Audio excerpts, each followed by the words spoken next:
हम लोग अब तक जो चीज़ पढ़े वो था कि आपको अगर सेल्फ ऑक्यूपाइड घर है या लेट आउट घर है तो उसका फॉर्मेट क्या होगा, कैसे हम लोग कैलकुलेट करना सीखेंगे, जीएवी एनएवी ये सब। अब हम लोग जो बात करने जा रहे हैं वो पार्ट है लास्ट पार्ट उस फॉर्मेट का। कोई मेरे को ये एक्सप्लेन करेगा फॉर्मेट क्या था एग्जैक्टली स्टार्ट से एंड तक का? स्क्रीन पे हम दिखा रहे हैं हालांकि, कोई हमको ये एक्सप्लेन करे कि स्टार्ट से एंड तक का फॉर्मेट क्या था।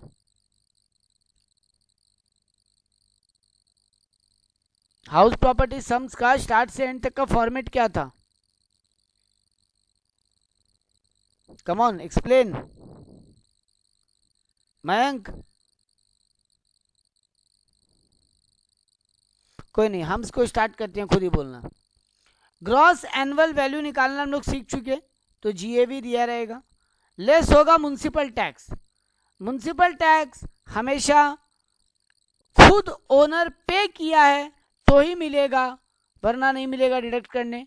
मतलब एक तो पेमेंट होना चाहिए, दूसरा ओनर खुद पे किया हो, तो म्युनिसिपल टैक्स माइनस कर लेंगे। तो मेरा आएगा net annual value. Net annual value में section 24A and section 24B का दो आइटम माइनस करने मिलता है। पहला, standard deduction of 30% of NAV. ये जो नेट एनुअल वैल्यू निकला है उसका 30% हमको डिडक्ट करने का मौका मिलता है। और नेक्स्ट आइटम जो माइनस करने मिलता है वो है इंटरेस्ट ऑन बोरोड कैपिटल। ये जो हम पैसा उठाए हैं घर बनाने या खरीदने के लिए लोन पे, उसका जो इंटरेस्ट चुका रहे हैं उसका कुछ क्राइटेरिया है जिसमें छूट मिलता है। तो हम लोगों को जीएवी से सम स्टार्ट हुआ, म्युनिसिपल टैक्स माइनस किए, आया नेट एनुअल वैल्यू। उसमें दो टाइप का डिडक्शन माइनस किए, एक तो ये नेट एनुअल वैल्यू का 30% सेक्शन 24A स्टैंडर्ड डिडक्शन, और दूसरा इंटरेस्ट ऑन बोरोड कैपिटल। तो मेरा इनकम फ्रॉम हाउस प्रॉपर्टी आ जाता है। और वही जब हम सेल्फ ऑक्यूपाइड घर का बात करते हैं तो सम चालू ही होता है एनएवी से। मतलब ना तो जीएवी होगा ना म्युनिसिपल टैक्स का कहानी होगा, एनएवी नील है मेरा। 24A होगा नहीं क्योंकि स्टैंडर्ड डिडक्शन 30% ऑफ एनएवी होता है, एनएवी क्वेश्चन में है ही नहीं, तो वो भी नील आएगा। सिर्फ 24B के हिसाब से आपको डिडक्शन करने का मौका मिलेगा।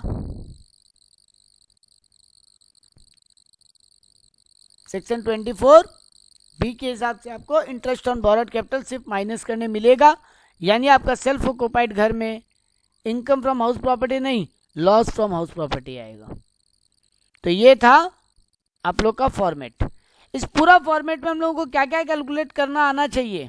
सर एक तो जीएवी ठीक से आना चाहिए कैलकुलेट करना, और दूसरा इंटरेस्ट ऑन बोरोड कैपिटल।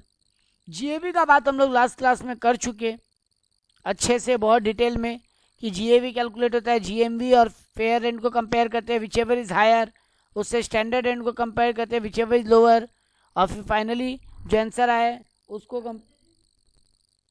उसको कंपेयर करते हैं एक्चुअल रेंट रिसीवेबल से, और मेरा whichever is higher GAV कहलाता है। हम लोग जीएवी का कैलकुलेशन सीख चुके।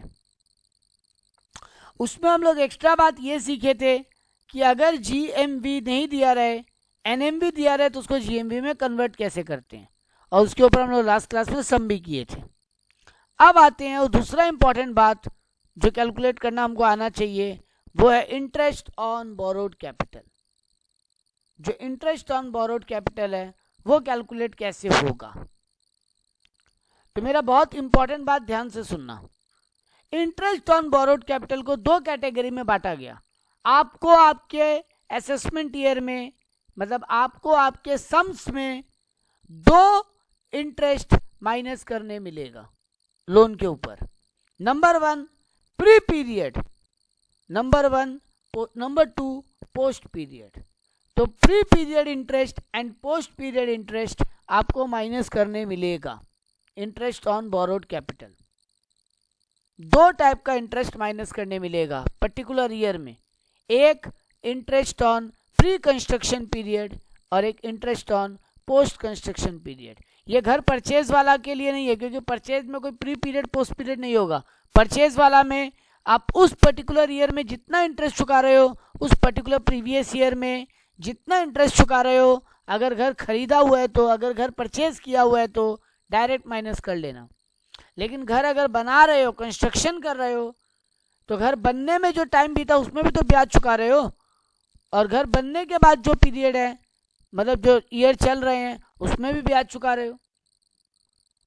तो pre construction period, post construction period, दो इंटरेस्ट आपको माइनस करने मिलेंगे। सब प्री कंस्ट्रक्शन पीरियड कैसे कैलकुलेट होगा? तो पहले प्री कंस्ट्रक्शन पीरियड किसको बोलते हैं? जिस दिन से घर बनना चालू हुआ या आपने लोन लिया, उस दिन से लेकर जिस ईयर में घर कंप्लीट हुआ उसके पहले वाला 31 मार्च को प्री कंस्ट्रक्शन पीरियड बोलते हैं। जिस ईयर में घर बनना चालू हुआ या आपने लोन लिया, उस ईयर से लेकर जिस ईयर में घर बनना कंप्लीट हुआ उसके ठीक पहले वाला 31 मार्च तक वाले पीरियड को प्री कंस्ट्रक्शन पीरियड कहा जाता है। Let's take an example. मेरे को लोन लिया और मैंने घर बनाना चालू किया 1 अप्रैल 2016 से। 1 अप्रैल 2016 को मैंने लोन लिया और घर बनाना चालू किया।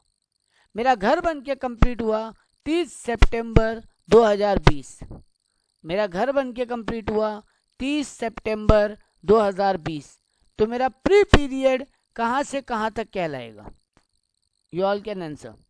सर हाँ बोलो। ये 1 अप्रैल से ही होगा और 31 मार्च 2020 को होगा। Very good. 1 अप्रैल से मेरा प्री कंस्ट्रक्शन पीरियड स्टार्ट होगा 1 अप्रैल 2016 से और कंप्लीट होगा 31 मार्च 2020। अब मेरा एक दूसरा एग्जांपल। मेरा घर बनना चालू हुआ और मैंने लोन लिया 1 अप्रैल 2016 से। मेरा घर बन के कंप्लीट हुआ 31 सितंबर 2020, सॉरी 31 मार्च 2020। 31 मार्च 2020।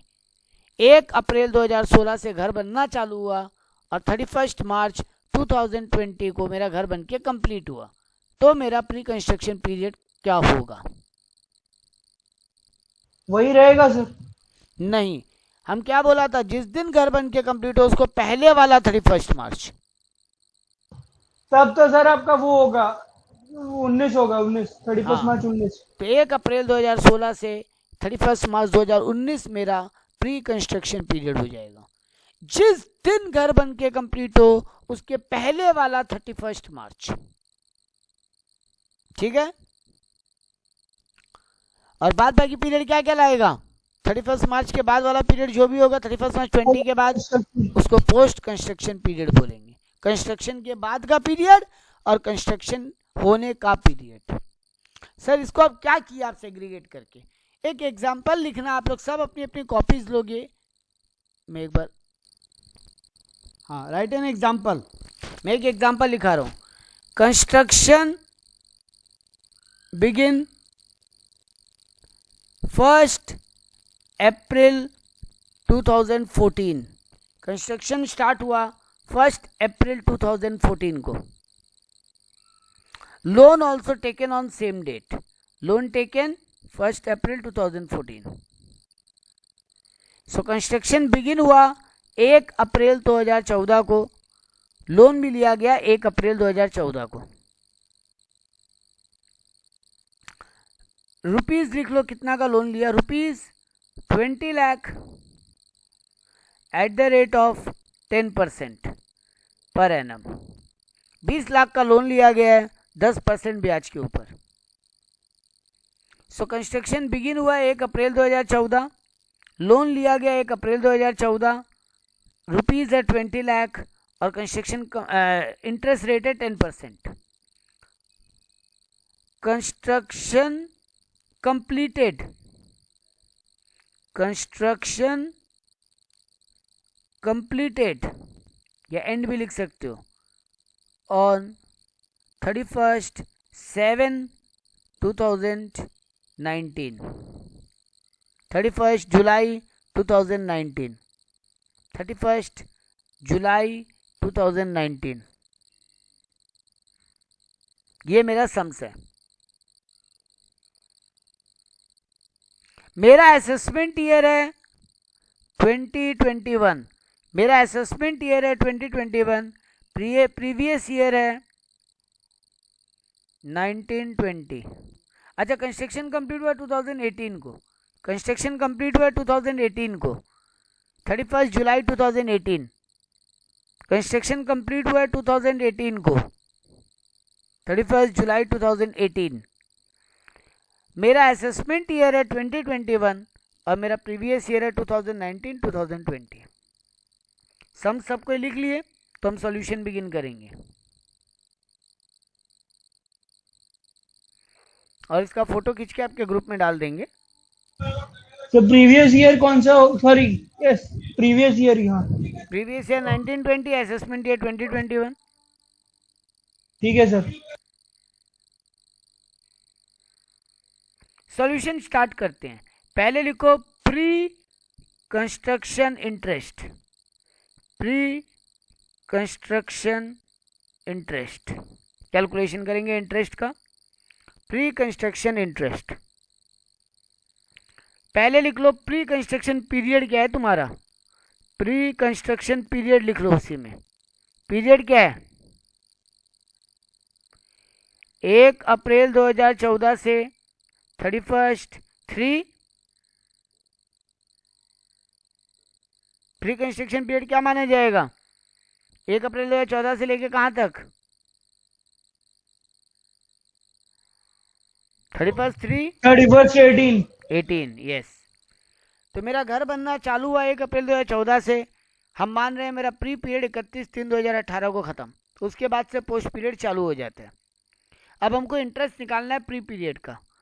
तो 1 अप्रैल 2014 से 31/3/2015 1 साल, 20 लाख का 10% 2 लाख ब्याज चुकाए। 1 अप्रैल 2014 से 31/3/2015 पहला साल, 20 लाख पे 10% ब्याज चुकाए, 2 लाख रुपया। फिर 1 अप्रैल 2015 से 31/3/2016 फिर 1 साल का ब्याज चुकाए, 2 लाख रुपया। फिर 31/3/2017 से 31/3/2018 फिर ब्याज चुकाए, 2 लाख रुपया।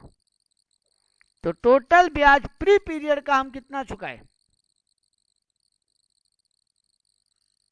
मेरा 1 अप्रैल 2014 से कंस्ट्रक्शन चालू हुआ, तो 1 अप्रैल 2014 से 31/3/2015 2 लाख का ब्याज चुकाए।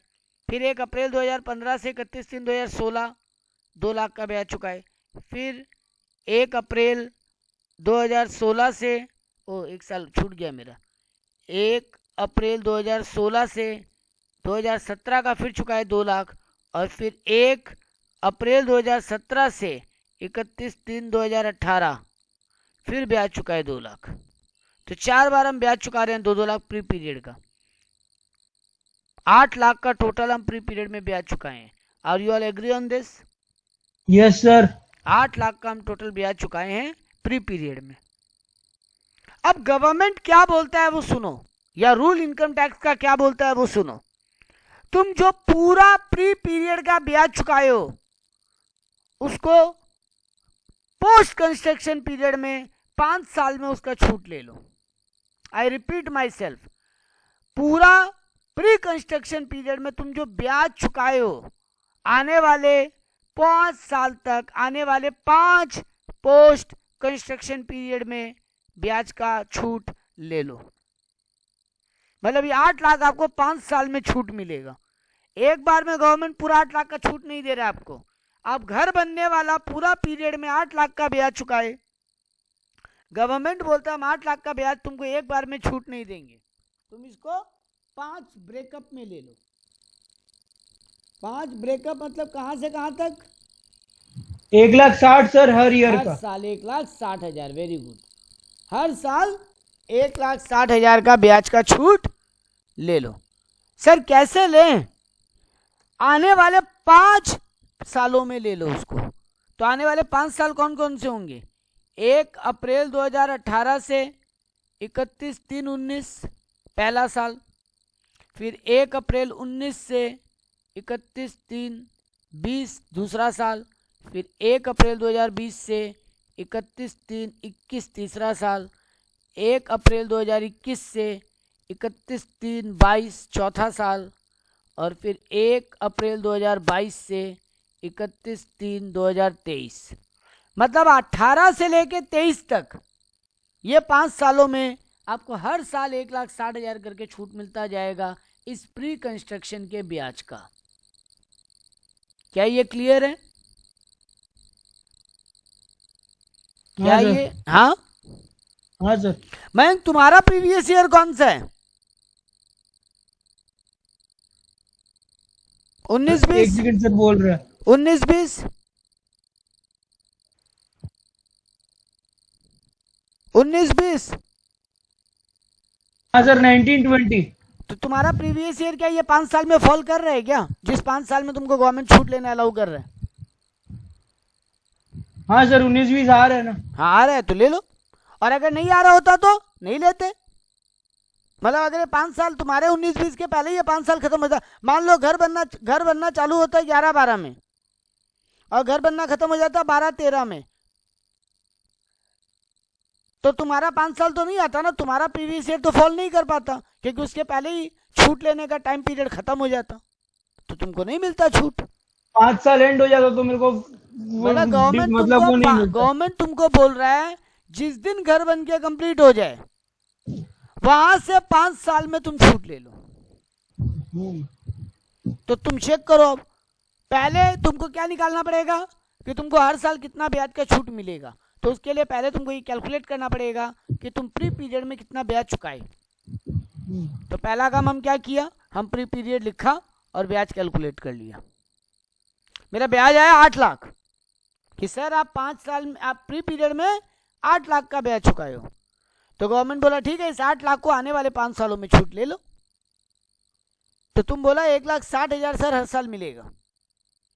तो अब देखो पहला प्री पीरियड पोस्ट पीरियड कहां से चालू होता है, 18-19 से। तो 18-19, 19-20, 20-21, 21-22, 22-23, ये 5 साल में तुमको 1,60,000 करके पर ईयर छूट मिल जाएगा। तो तुम्हारा प्रीवियस ईयर में फॉल कर रहा है तो ले लेना, ठीक है। हाँ सर, बट अगर इस इन केस नहीं पड़ेगा तो नहीं मिलेगा। नहीं मिलेगा, पहले पीरियड खत्म हो गया तो नहीं मिलेगा, ठीक है। हाँ सर। अब यानी सर एक तो हमको मेरे 19-20 में ये 1,60,000 का छूट मिलेगा। अब मान लो ये लोन हम रिपे नहीं किया अब तक, तो ये 19-20 में भी तो हम ब्याज चुकाएगा एक 2 लाख का, हाँ या ना। इस 19-20 में भी तो हम एक 2 लाख का ब्याज चुकाएगा अगर हम लोन रिपे नहीं किया अब तक तो।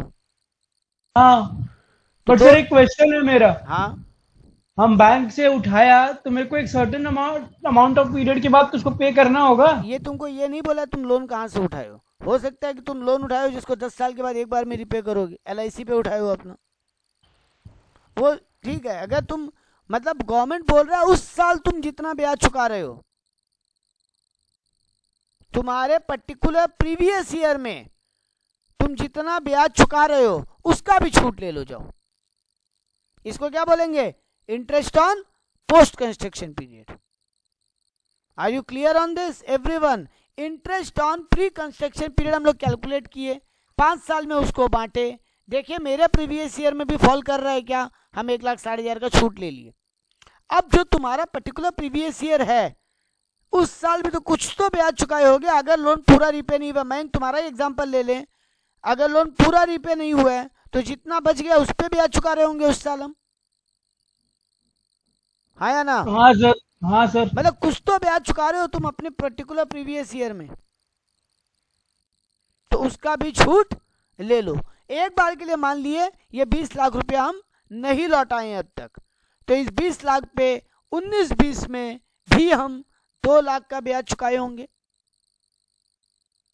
यस और नो। हाँ सर। तो यानी कुल मिला के हमको गवर्नमेंट क्या बोला, पोस्ट प्री पीरियड का 1,60,000 का छूट ले लो और पोस्ट पीरियड के भी 2 लाख का जो रिमेनिंग अमाउंट है उसका ले लो। नहीं रिमेनिंग अमाउंट, और अगर पूरा अमाउंट रिमेनिंग है तो पूरा का ले लो। मतलब जितना ब्याज तुम उस 19-20 में चुकाए हो, पर्टिकुलर 19-20 में जो चुकाए हो उसका भी छूट ले लो। सर एक क्वेश्चन है, हाँ, वो खाली वो क्लियर कर दीजिए। बोलो। कि आप बोले ना हम पे किया टोटल 8 लाख, हमको 5 साल तक 1,60,000 मिलेगा। हम्म। और उसके बाद जो मेरा प्रीवियस ईयर है उसमें जो बैलेंस मिलेगा, बैलेंस है मेरा, उसका 10% जो हम पे करेगा वो भी मेरे को मिलेगा। हाँ, वो भी तुमको छूट मिल जाएगा। मतलब गवर्नमेंट तुमको पूरा ब्याज का छूट दे रहे हैं।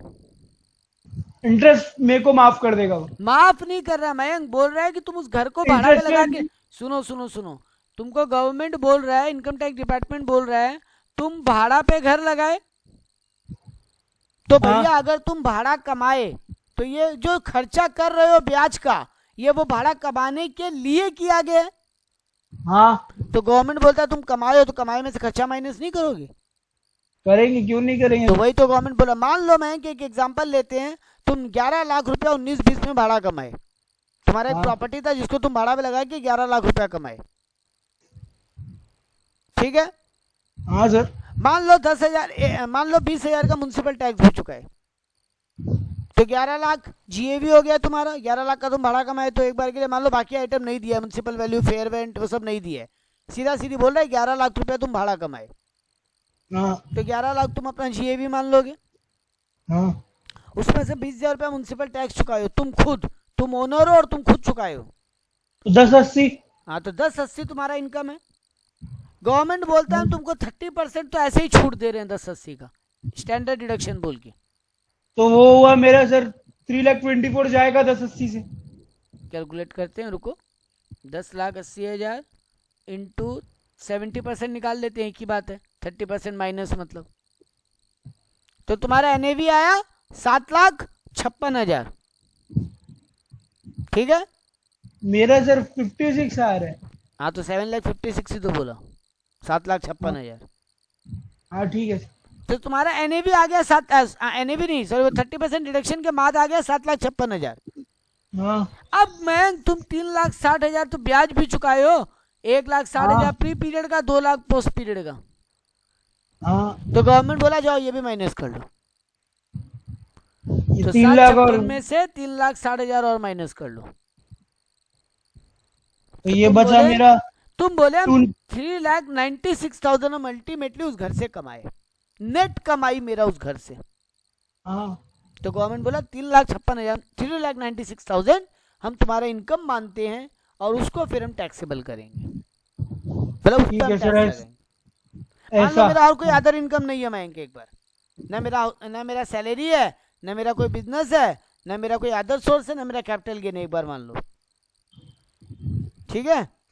ठीक तो है हम सर। 3,56,000 कमाए, और मान लो मेरा कोई LIC भी नहीं लिया, मतलब कोई हमको डिडक्शन और मिलने वाला नहीं है ना। अपने बोलते हैं ना कि 80s का LIC में इन्वेस्ट किया और डिडक्शन वो सब भी मिलता है, वो भी मान लो एक बार नहीं है। तो गवर्नमेंट बोला अल्टीमेटली तुम्हारा कमाई कितना हुआ, सारा छूट उठ देने के बाद बोले 3,96,000। 96। तो गवर्नमेंट बोला जाओ 2.5 लाख तक कोई टैक्स नहीं, 2.5 लाख के ऊपर 5% और वो नियम लगा लो आप और टैक्स दे दो हमको। तो गवर्नमेंट तुम्हारा इनकम फ्रॉम हाउस प्रॉपर्टी जिस पे टैक्स लगाएगा वो 3,96,000 माना। हाँ। ये क्लियर है? हाँ सर, उसमें से 2,50,000 तो हट ही जाएगा। वो ठीक है, बात का अभी हो सकता है ना मयंक, इसके अलावा मेरा 2 लाख का एक सैलरी इनकम भी था, तो वो फिर इसमें ऐड होगा। हमको तो पांचों हेड ऑफ इनकम जोड़ना पड़ेगा ना मयंक। हाँ। और फिर उसमें से हम 80s में जो डिडक्शन किया, हम जो बोला ना LIC में इन्वेस्टमेंट, मेडिक्लेम में इन्वेस्टमेंट, वो भी एक चैप्टर हम लोगों का डिडक्शन ऑफ चैप्टर 6 से बोल के, हम वो जो कमाई है ना बैंक, उसको अगर कहीं इन्वेस्ट किए तो गवर्नमेंट वो भी माफ करता है। तो अगर हम उससे अगर शेयर खरीदा तो नहीं, शेयर खरीदने पे नहीं मिलेगा। UTI खरीदो, म्यूचुअल फंड, SIP करो, वहां मिलेगा छूट, शेयर खरीदने पे नहीं है। वो बहुत क्राइटेरिया में, तुम कहीं डोनेशन देते हो किसी NGO को तो उसका भी माफी मिलता है, तुम किसी पॉलिटिकल पार्टी को चंदा देते हो उसका भी माफी मिलता है, तुम LIC लेते हो उसका भी माफी मिलता है, तुम मेडिक्लेम कराते हो अपने अपने परिवार का, अपने पापा मम्मी का या फिर वाइफ का और बच्चों का, वो भी मिलता है। तुम इंटरेस्ट चुका रहे हो, पढ़ाई के लिए कोई लोन लियो बैंक और उस पर इंटरेस्ट चुका रहे हो तो वो भी माइनस करने मिलता है। बहुत कुछ है उसमें, पढ़ेंगे, चैप्टर है पूरा एक। तो हम सारा हेड से जो कमाया मैं, income from house property, salary, PGBP, income from other source, capital gain, जहां से भी कमाया सबको जोड़ लिया, ठीक है। हाँ सर। सबको जोड़ने के बाद हम जहां कहीं भी इन्वेस्ट किया वो माइनस कर दिया। अब जो बचा उसमें से 2.5 लाख माइनस करेंगे, फिर उस पर स्लैब लगा के टैक्स कैलकुलेट करेंगे। ठीक है सर। तो ये 396 तुम्हारा निकला इनकम फ्रॉम हाउस प्रॉपर्टी, जो पांचों हेड में ऐड होगा। तो ऐसे हम लोग इसको इंटरेस्ट ऑन कैपिटल को माइनस करते हैं। Is it clear? अब आते हैं इस टॉपिक के ऊपर कि अगर ये घर हम सेल्फ ऑक्युपाइड रखते, अगर ये घर हम भाड़े पे नहीं देते, सेल्फ ऑक्युपाइड रखते, तो कितना छूट मिलता? क्या पूरा इंटरेस्ट ऑन लोन 3,60,000 छूट मिल जाता? 1,60 प्लस 2 लाख? नहीं, नहीं मिलता, क्योंकि यहाँ पे एक मैक्सिमम लिमिट लगा दिया गवर्नमेंट। क्योंकि अगर सेल्फ ऑक्युपाइड घर है और इंटरेस्ट ऑन लोन माइनस करोगे तो नेगेटिव इनकम आएगा ना, लॉस आएगा, लॉस। तो गवर्नमेंट बोला एक लिमिट तक लॉस अलाउ करेंगे हम तुमको। कितना लिमिट है? अगर 3 कंडीशन है उनको सेटिस्फाई करते हो तो 2 lakh maximum interest on loan का छूट मिल सकता है, और उन 3 में से एक भी कंडीशन को ब्रेक करते हो तो मैक्सिमम 30,000 का इंटरेस्ट ऑन लोन का छूट मिलेगा। सर वो 3 कंडीशन क्या है? लोन 1/4/99 के बाद लेना होगा, मतलब 1/4/99 के बाद ये लोन लिया गया था। कंस्ट्रक्शन 5 साल में कंप्लीट हो गया था और आप इंटरेस्ट चुका दिए हो, इस बात का आपको सर्टिफिकेट मिल चुका है। लेंडर इस बात को सर्टिफाई करे कि इंटरेस्ट चुकाना है, सॉरी चुका दियो नहीं, चुकाना है। ये सर्टिफिकेट वाला बात उतना काम का नहीं है। मेजर 2 बात है, घर 1/4/99 के, लोन 1/4/99 के बाद लिया गया हो और कंस्ट्रक्शन 5 साल में कंप्लीट हो गया हो, तब 2 लाख तक का छूट मिल सकता है इंटरेस्ट ऑन लोन पे, अगर सेल्फ ऑक्युपाइड घर है तो। वरना कितना मिलेगा? अगर इनमें से एक भी कंडीशन टूटेगा तो मैक्सिमम 30,000 मैक्सिमम। तो सेल्फ ऑक्युपाइड घर के लिए कैलकुलेशन का नियम यही है। अभी मेरा कितना है इंटरेस्ट ऑन लोन? मेरा एग्जांपल में कितना आया था इंटरेस्ट ऑन लोन का छूट? 3,60,000। हाँ 1,60 प्लस, अरे मेरा पर्टिकुलर प्रीवियस ईयर में बात कर रहे हैं मयंक हम। 1,60,000 प्री का प्लस 2 लाख पोस्ट का। हाँ 360। और मेरा घर बनना कब चालू हुआ था? लोन कब लिए थे? लोन मतलब लोन टेकन कब हुआ था? 1/4/14 अप्रैल 2014। बन के कब कंप्लीट हुआ था घर? 31 जुलाई 2018। नहीं, घर कंप्लीटेड हुआ हाँ 31 जुलाई 2018। क्या 5 साल के अंदर कंप्लीट हुआ? 14, 15, 15, 16, 16, 17, 17, 18, 18, 19। हाँ बच गए हम। 17, 18 में घर कंप्लीट, 18, 19 में हम घर कंप्लीट कर दिए, तो हम बच गए। तो हम पहला कंडीशन मीट कर रहे हैं। हाँ मेरा घर 1/4/99 के बाद बनना चालू हुआ। हाँ बिल्कुल सर, आपका तो 2014 में बनना चालू हुआ, कहा 99 का बात कर रहे हैं। क्या मेरा 5 साल में घर कंप्लीट हुआ? हाँ सर कंप्लीट हुआ। अच्छा ये सर्टिफिकेट वाला बात एग्जाम में मान लेना कि हाँ सर्टिफिकेट मिला हुआ है इस बात का, तो सर्टिफिकेट वाला बात पे ज्यादा दिमाग लगाने का जगह नहीं है। तो हम मैक्सिमम लोन क्या 2,60,000 छूट ले सकते हैं क्या? 3,60,000 ले सकते हैं सर। नहीं, 2 लाख से ऊपर नहीं ले सकते। तो यही घर अगर लेट आउट होता, यही घर अगर हम भाड़े पे लगाए हुए होते तो पूरा 3,60,000 का छूट ले लेते। लेकिन तो वो तो फिर 5 साल से डिवाइड होके निकलता आगे। नहीं तो निकल गया है 3,60,000। अरे फिगर तुम निकाल लियो मयंक, पहले कैलकुलेशन करने के बाद का बात हो रही है। ठीक है सर। हाँ अब आता मयंक कि सेल्फ ऑक्युपाइड घर है तो सर आप 2 लाख से ज्यादा का छूट ले नहीं पाएंगे, तो तुम्हारा इंटरेस्ट ऑन लोन 2 लाख का छूट मिलता तुमको, 360 नहीं।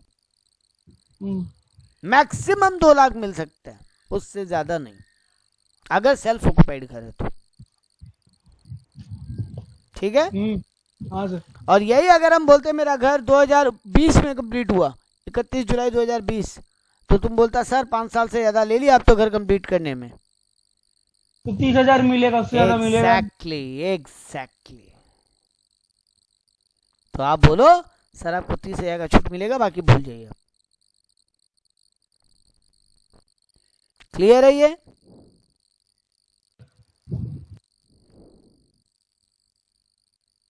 देखो इस पे एक सम पे आते हैं अब।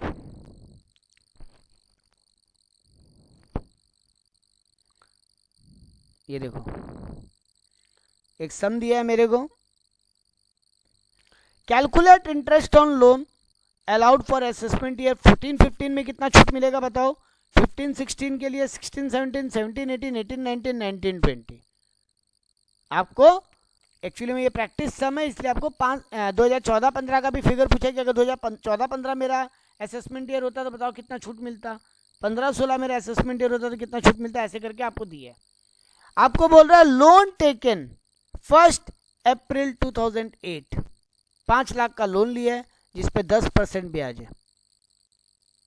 कंस्ट्रक्शन कंप्लीट हुआ 17 जून 2013, तो मेरा प्री कंस्ट्रक्शन पीरियड क्या होगा? मेरा प्री, एक सेकंड, आपकी स्क्रीन पे शेयर हुआ है नोट्स? हाँ सर। तो मेरा प्री कंस्ट्रक्शन पीरियड क्या होगा? सर जब से अब चालू किया और उससे लेके 31-30। तो सामने स्क्रीन है, बोलो डेट, जब चालू किया क्या होता है? सामने स्क्रीन पे नोट्स है, बोलो क्या डेट है? 1 अप्रैल 2008 से लेके 31/3/2013। हाँ सर। क्योंकि यहाँ पे कोई कंस्ट्रक्शन चालू करने का डेट नहीं बताया, तो लोन टेकन का डेट तो बताया, मान लेंगे उसी दिन चालू किया होगा। तो लोन लिया 1 अप्रैल 2008 को, घर बन के कंप्लीट हुआ 17 जून 2013 को, तो 31/3/2013 तक मेरा प्री कंस्ट्रक्शन पीरियड होगा। ठीक है, तो कितना इंटरेस्ट निकलेगा? इंटरेस्ट निकाल के बताओ।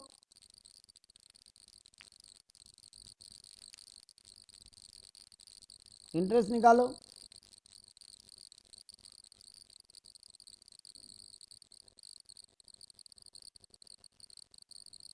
पाँच लाख का 10%, 2008, 9, 9, 10, 10, 11, 11, 12, 12, 13, 5 साल। 5 लाख का 10% कितना होता है? 50,000। 50,000। और कितना साल तक चुका रहे हो?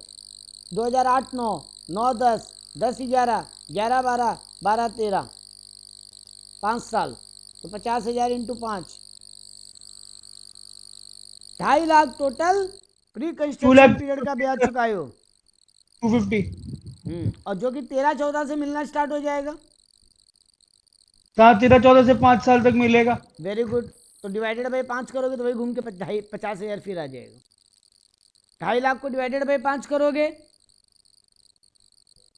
तो 50,000। ये बाई लक था कि 10,000 आया है। हाँ बाई लक था ये। अगर घर 6 साल बनने में लगा होता तो वहाँ 2.5 लाख की जगह 3 लाख आता, 3 लाख फिर डिवाइड बाई 5 होता, तो 2.5 लाख आया, 2.5 लाख डिवाइड बाई 5 किया, मेरे को 50,000 5 साल में छूट मिलेगा। तो देखो यही तो किया है लोग। 13-14 में मिला 50,000, प्री कंस्ट्रक्शन पीरियड इंटरेस्ट बोल के लिखा। देखो 13-14 में 50,000, 14-15 में 50,000, 15-16 में 50,000, 16-17 में 50,000, 17-18 में 50,000, 18-19 में नील, क्योंकि 5 साल कंप्लीट हो गया। देखो 17-18 तक, और तुम्हारा प्रीवियस ईयर 18-19 है इस एग्जाम्पल में। ये लोग के सम्स में, ये पुराना 1 ईयर पुराना सम्स है। तो देखो तुम्हारा प्रीवियस ईयर में तुमको नील मिला है ना, क्योंकि तुम्हारा 5 साल में 50,000 खत्म हो गया पूरा लेना। 13-14, 14-15, 15-16, 16-17, 17-18, और पोस्ट हर साल 50,000 करके मिलता रहा। तो अब तुमसे पूछा क्या था? 14-15 में कितना छूट मिलेगा, मतलब असेसमेंट ईयर 14-15, मतलब 13-14 प्रीवियस ईयर। तो देखो साइड में असेसमेंट ईयर का कॉलम बनाया है, उसके बाद प्रीवियस ईयर का, फिर प्री कंस्ट्रक्शन पीरियड का, फिर पोस्ट कंस्ट्रक्शन पीरियड का। प्री पोस्ट जोड़ के बताओगे ना, हर साल जो तुमको छूट मिलेगा वो प्री और पोस्ट मिला के मिलेगा उस साल का। हाँ या ना? हाँ सर। तो देखो 13-14 प्रीवियस ईयर में pre construction 50,000, post construction 50,000, 1 lakh का टोटल ब्याज छूट मिलेगा। ऐसे करते गए। लेकिन 19-20 में, यानी असेसमेंट ईयर 19-20, प्रीवियस ईयर 18-19 में प्री कंस्ट्रक्शन पीरियड का कोई छूट नहीं मिलेगा, क्योंकि सर पहले ही 5 साल कंप्लीट हो चुका आपका। सिर्फ पोस्ट का 50,000 मिलेगा। 50 मिलेगा, तो उस साल पोस्ट में 50 मिलेगा, उस साल 50,000 मिल गया आपको। क्लियर है ये? हाँ सर क्लियर। एक और सम्स करते हैं जिसमें बीच में लोन रिपे भी कर रहे हैं। ये अच्छा एग्जांपल है। बोल रहा है calculate interest on loan, same बोला 14-15, 15-16, 16-17, 17-18, 18-19, 19-20 के लिए निकालो। बोला लोन टेकन वही 5 लाख है। इस बार लोन कब लिए? ये मजेदार है। लोन कब लिए? 1 जनवरी 2010, 5 लाख रुपया 12% ब्याज पे। कंस्ट्रक्शन चालू कब हुआ घर का? 1 अगस्त 2010। तो दोनों में से जो डेट बाद में होगा वहां से सम चालू होगा तुम्हारा। तुम लोन 10 साल पहले लेके बैठ जाओगे, तुमको छूट किस बात का मिल रहा है? घर बनाने पे ब्याज चुकाने का ना, घर बनाने पे ब्याज चुकाने का छूट मिल रहा है ना तुमको। तो तुम लोन 10 साल पहले ले लो, गवर्नमेंट क्या करेगा? वो 10 साल का ब्याज को छूट थोड़ी नहीं देगा तुमको गवर्नमेंट। तुम्हारा जब से घर बनना चालू हुआ तब से छूट ले लो भैया। तो लोन टेकन और construction begin whichever is later, जो डेट बाद का होगा वहां से इंटरेस्ट का छूट मिलना चालू करेगा गवर्नमेंट। तो चलो 1 अगस्त 2010 से मेरा प्री कंस्ट्रक्शन पीरियड चालू होता है। घर बन के कंप्लीट कब हुआ? 31 मार्च 2015। तो प्री पीरियड क्या होगा? 1 अगस्त 2010 से लेके कहां तक? मार्च 2014 sir. Very good, very good. 1 अगस्त 2010 से लेके 31/3/14 तक मेरा प्री कंस्ट्रक्शन पीरियड कहलाएगा। अब यहां कहानी में ट्विस्ट डाल दिया लोग, थोड़ा सा कैलकुलेशन ट्विस्ट। बोला 1 अप्रैल को एक बार 1 लाख का ब्याज चुका दिया था, 1 लाख का लोन चुका दिया था, लोन। फिर 1 अप्रैल 2014 को भी 1 लाख का लोन चुका दिया था, फिर 1 अप्रैल 2017 को 1 लाख चुका दिया, और फिर 1 अप्रैल 2018 को भी 1 लाख हम चुका दिए। तो 5 लाख में से हम 4 लाख चुका दिए। तो देखो लोग कैलकुलेशन कैसे किया। पहले calculation of pre construction period निकाल लिया। 2010-11 में कब लोन मिलना इंटरेस्ट चालू होगा? अगस्त से ना।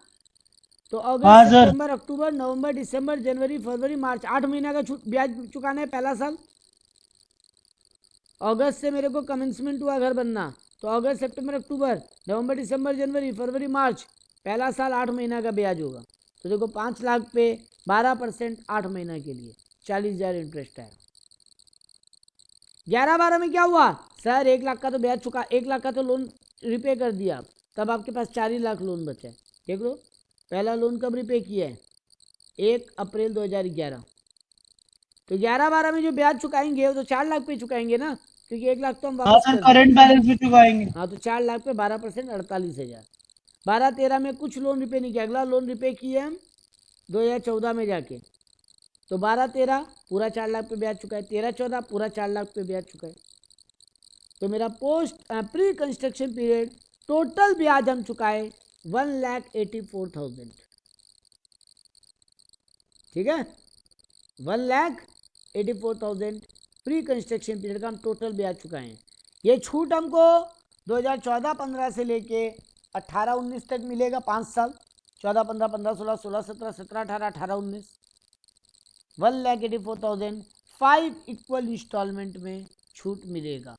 1,85,000 डिवाइडेड बाई 5 37,000 करके 37,000 करके 5 नहीं 184 है। हम 1,85,000 डिवाइड बाई 5 कर दिया था गलती से। 1,84,000 डिवाइडेड बाई 5 36,800 हमको हर साल प्री कंस्ट्रक्शन के नाम पे छूट मिलता रहेगा। कब से मिलेगा सर? हाँ 2000। हाँ क्या बोल रहे हो? 5 साल तक मिलेगा सर, अगला 5 तो साल ये देखो मिलेगा। 14, 15, 15, 16, 16, 17, 17, 18, 18, 19 pre pre pre pre pre का छूट मिलता रहा। ठीक है। पोस्ट कंस्ट्रक्शन ब्याज का देखो, अब 2014-15 हम 1 लाख रुपया फिर रिपे कर चुका था। 2014 के बिगिनिंग में 1 लाख फिर चुका दिया था। तो 14-15 में हमको 3 लाख पे ब्याज का छूट मिलेगा। तो 3 लाख का 12% कितना होता है? 36,000। फिर 16-17 में हम कोई लोन चुकाए नहीं थे, तो फिर 36,000 का ब्याज। 17-18 में फिर 36,000 का ब्याज। 18-19 में क्या हुआ? फिर 1 लाख का लोन वापस कर दिए सर आप 1 जुलाई 2018 को। 1 जुलाई 2018 को फिर आप लोन चुका दिए 1 लाख का। तो उस साल का फिर ब्याज कैलकुलेट किए। देखो उस साल क्या हुआ? 3 महीना पूरा, अप्रैल मई जून 3 महीना पूरा 2 लाख पे ब्याज चुकाए। फिर 1 जुलाई को 1 लाख वापस दे दिए थे। अब लास्ट 1 लाख बचा, उस पर 9 महीना का ब्याज चुकाए। मतलब 18-19 में हम टोटल ब्याज चुकाए 15,000। तो उस साल जितना ब्याज चुका रहे उतना का ही छूट मिल रहा है हमको। तो प्री का पूरा 36,800 36,800 36,800, पोस्ट का 36 36 36 24,000 फिर 15,000। तो 14-15 में हम टोटल ब्याज चुका रहे हैं 72,800। 15-16 में टोटल ब्याज चुका रहे हैं 72,800। 16-17 में टोटल ब्याज चुका रहे हैं 72,800, 17-18 में टोटल ब्याज चुका रहे हैं 60,800, 18-19 में टोटल ब्याज चुका रहे हैं 51,800।